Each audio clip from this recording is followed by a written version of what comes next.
Au développement, bienvenue à tous. Dakar, capitale du Sénégal, accueille depuis ce mercredi 21 octobre la conférence consacrée à la modernisation de l'agriculture en Afrique à l'initiative de la Banque africaine de développement. La République démocratique du Congo, pays à forte potentialité agricole, y prend une part active.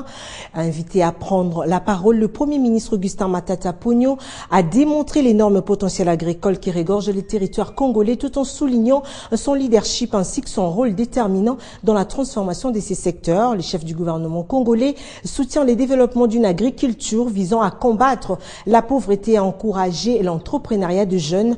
Avec ses millions d'hectares des terres arables, la RDC est une puissance agricole mondiale. La République démocratique du Congo y prend part également à un haut niveau puisque c'est le Premier ministre Augustin Matata Ponyo qui a fait les déplacements de Dakar. Le chef du gouvernement congolais s'est exprimé sur le potentiel agricole de la RDC ainsi que son éventuel leadership dans la transformation de ces secteurs. Il a prôné une agriculture qui combat la pauvreté et qui encourage l'entrepreneuriat des jeunes. Avec ses millions d'hectares des terres arables, la RDC représente une puissance dans le secteur agricole. Dans l'actualité également, les jeunes avocats d'Afrique séjournent à Kinshasa pour prendre part aux assises du 3e congrès ordinaire de la Fédération africaine des associations et unions de jeunes avocats organisé sous le patronage du président de l'Assemblée nationale Aubin Minakou. L'ouverture officielle de ces congrès a eu lieu ce mercredi dans la salle des spectacles du Palais du Peuple. Parmi les thématiques, on note l'examen de la problématique liée au terrorisme et la sécurité internationale. Venus de plusieurs pays d'Afrique, dont la Tunisie, le Sénégal et le Cameroun, les jeunes avocats d'Afrique ont répondu présents aux assises de la 3e congrès de la Fédération africaine et Union des jeunes avocats. Organisé sous le parrainage du président de l'Assemblée nationale, Obebina Kuntalandjoko, ces congrès ordinaires a comme thème central « Jeunes avocats d'Afrique, acteurs du développement ». L'ouverture officielle de ces assises a été présidée par Nono Beruchan, représentant le parrain. À cet effet, les rapporteurs de l'Assemblée nationale a démontré l'apport que devraient apporter les jeunes avocats dans le but de relever les défis qui caractérisent le continent africain. Là où est la société, là est l'avocat. En effet, comme le souligne Maître Pascal Tolman, l'avocat est au cœur de la société, il est servi dans tous les domaines, il est avec des familles car elles se déchirent, il est à côté des victimes ou de prévenir dans les procédures judiciaires répressives.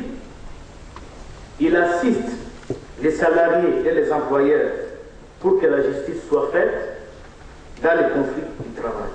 À Kinshasa, les thématiques répertoriées devront être examinées de fond en comble. Aujourd'hui, dans nos assises, nous allons discuter de faire l'évaluation des actions qui ont été menées jusque-là contre le terrorisme et voir éventuellement quelles sont les pistes de solutions qui seront efficientes contre ce fléau. Les dispositions contre le blanchiment d'argent et militent pour la limitation du terrorisme parce que le terrorisme est alimenté par les fonds qui ne sont pas contrôlés dans le secteur financier. Après les congrès de Dakar au Sénégal et en Côte d'Ivoire, le congrès de Kinshasa, capitale de la République démocratique du Congo, devra mettre en place les nouvelles stratégies de lutte contre le terrorisme pour plus d'efficacité. La situation sécuritaire dans l'est de la RDC se stabilise de plus en plus en dépit des quelques groupes rebelles à maîtriser. La dite situation était au centre de l'échange entre les coordonnateurs du mécanisme national de suivi de l'accord d'Addis Abeba et une délégation de femmes congolaises des différents partis politiques de la RDC. Objectif, s'enquérir de l'évolution de la mise en œuvre des accords. Suivez.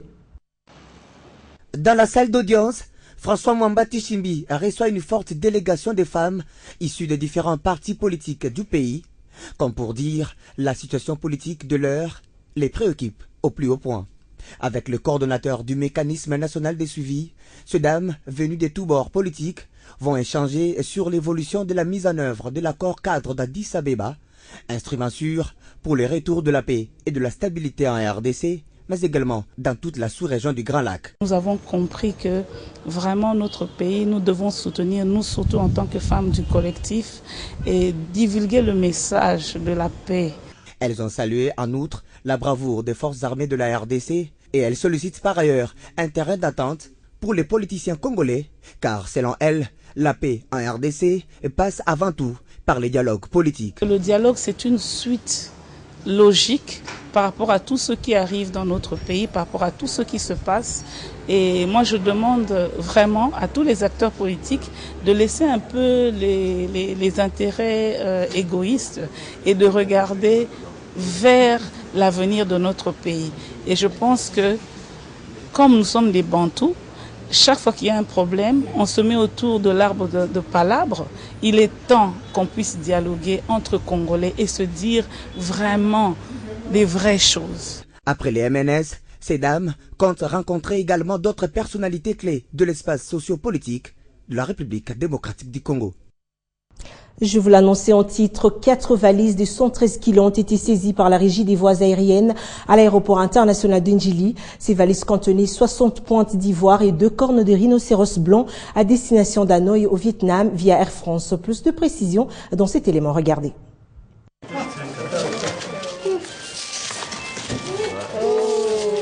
Cette saisie a été rendue possible grâce à la modernisation des installations aéroportuaires d'Ndjili, particulièrement le scanner modulaire qui a permis de détecter le contenu suspect des dites valises.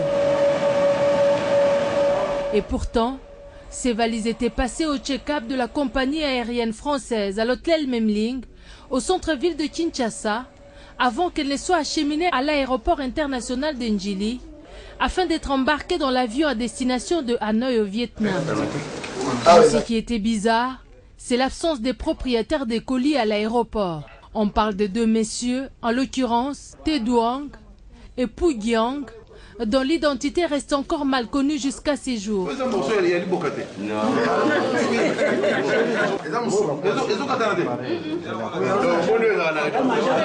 Selon l'Institut congolais pour la conservation de la nature, les pointes d'ivoire et les cornes des rhinocéros blancs saisis proviennent du parc de Garamba, dans l'ex-province orientale. Il importe de signaler que c'est l'ICCN qui s'occupe de la gestion de tous les parcs nationaux, de son expertise en matière d'identification de tout produit provenant de ces réserves naturelles congolaises. Cette saisie est intervenue en l'espace de quelques mois, après celle opérée sur l'avenue Kabambare de la commune de Barumbu, prouve bien l'existence d'un réseau mafieux spécialisé dans la fraude douanière et trafic illicite. Les nouvelles en province, dans les buts d'aider les jeunes vivant dans le milieu urbain et ruraux à avoir accès à l'emploi. Les animateurs du Fonds social de la RDC ont ouvert aujourd'hui à Goma un atelier d'orientation de la composante 2 dans le cadre de la mise en œuvre du projet des stabilisations de l'Est de la RDC pour la paix, atelier qui vise la création d'emplois mais aussi appuyer les chaînes des productions. Pachiko Kavundama. Ces travaux qui viennent d'être ouverts à Goma vise à préparer des programmes de développement agricole pour aider les personnes les plus vulnérables à avoir des moyens de subsistance. Mais quelle est l'importance de cet atelier? C'est comme elle s'intitule, c'est la création d'emplois et appui aux moyens de subsistance. Il sera question de créer d'emplois pour les jeunes au niveau rural avec les timons ruraux. Donc, et pour le volet agricole, il sera question de développer des chaînes de valeur, d'appuyer des chaînes de valeur. Et je vais prendre l'exemple, selon l'étude de base, on a constaté que dans le bassin de production retenu de Ngungu, il y a une forte production de pommes de terre. Ces projets visent aussi, selon le Fonds social, à relever les obstacles qui empêchent le développement de certaines zones.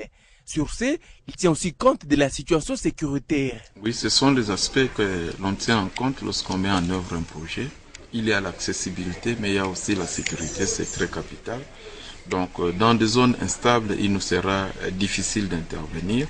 Les choix donc de bassins et de corridors répondent à ces critères qui est donc la sécurité et l'accessibilité. Si pour certains bassins, le problème qu'on veut résoudre, c'est justement le problème d'accès, mais le problème de la sécurité est vraiment prioritaire. S'il y a l'insécurité, personne ne saura y travailler. Les participants à ces travaux de 3 jours viennent des 3 provinces de l'Est de la RDC. C'est notamment le Nord et Sud Kivu, ainsi que de la province orientale. Au Bandundu, l'heure est à la mobilisation autour du chef de l'État Joseph Kabila. La province est donc déterminée à soutenir Joseph Kabila et se battre pour une victoire finale lors des élections prochaines, et ce à tout le niveau. Ainsi, les Bandundu démembrés s'est réunis en matinée politique autour de son gouverneur Jean Kamisendo dans l'objectif de dire non à tous ceux qui n'ont pas de position politique. Regardez. Dans cette province démembrée en trois, et face à la situation politique de l'heure, les Bandundu, par les billets du PPRD, veut fédérer ses forces autour du chef de l'État, Joseph Kabila Kabange. J'ai donné des instructions pour que le PPRD et ses amis et ses alliés se mettent ensemble de façon spontanée avec le cœur, pour soutenir et montrer notre loyauté, la constance de notre loyauté, sans folklore, envers le chef de l'État. Sur place, c'est le gouverneur Jean Kamisendo qui fait les rappels des troupes. Il insiste sur la loyauté au président de la République, au respect de l'emblème national, mais également à l'idéologie du parti. Jean Kamisendo n'a pas hésité à fustiger le comportement des alliés qui sont avec l'autorité morale les matins, qui quittent à midi et reviennent les soirs. Au lendemain de l'auto-éjection de nos amis, de nos frères, il a été organisé une série de marches de soutien et de déclarations d'amour et de loyauté au chef de l'État dans toute la République du pays. Est-ce que vous savez, Mboka Nini Oye Banda qui va marcher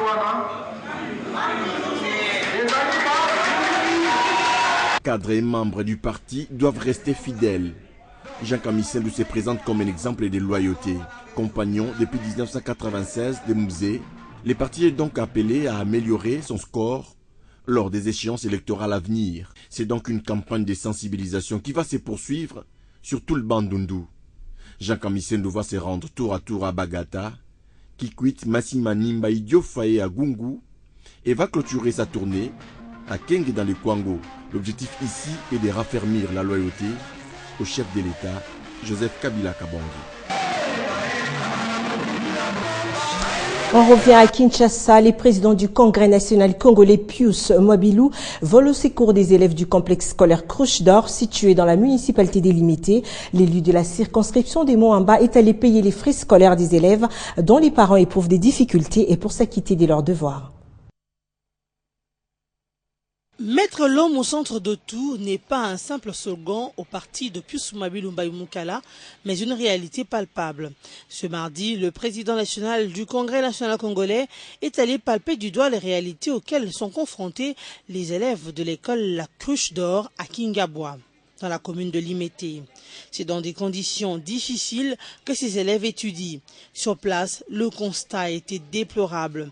Pas de salle de classe viable, manque de pupitres, insuffisance d'enseignants, les élèves ont tassé comme dans une boîte, partagent un local par deux, c'est-à-dire la première et la deuxième primaire sont ensemble. C'est dans ces conditions inhumaines qu'étudient ces enfants, futurs cadres du pays. Touché dans son amour paternel, le député national Pius Mwabilou Mbayoumukala n'a pas hésité un seul instant à secourir ses enfants. Premier geste posé par l'élu de Moamba, le paiement des frais scolaires pour les enfants dont les parents sont démunis. Si je suis venu ici, les enfants, c'est pour vous soutenir, pour encourager vos parents, pour que vos parents ne se sentent pas abandonnés, pour que vous sachiez que dans ce pays, il y a des papas qui ne nous ont peut-être pas mis au monde, mais qui pensent à nous. Construit sur un endroit marécageux au bord du fleuve Congo, dans un quartier populaire de la commune de Limete, appelé communément Grand Monde, l'école La Cruche d'Or reçoit les enfants les plus démunis de la commune et même des îles voisines, et récupère aussi les élèves qui n'ont plus l'âge de l'école primaire, notamment la 5e et la 6e primaire, pour le rattrapage. Voilà qui motive une fois de plus le député national Pius Mwabilou, qui a promis de soutenir ses élèves pour la construction des salles des classes modernes dans les jours à venir. Concours Kita Meilleure Mémoire, les 13 candidats retenus pour l'avant-dernière étape ont défendu leur mémoire hier mardi dans la salle 3e cycle microfinance à l'Université protestante au Congo. C'est un concours organisé par la dynamique des jeunes pour la transparence dans la gestion de ressources extractives. Après lecture et correction par les membres du jury des mémoires élaborées par les différents candidats, un total de 13 candidats étaient retenus pour compétir à l'avant-dernière étape, celle de la défense des travaux. Au finish, 5 finalistes seulement ont atteint l'étape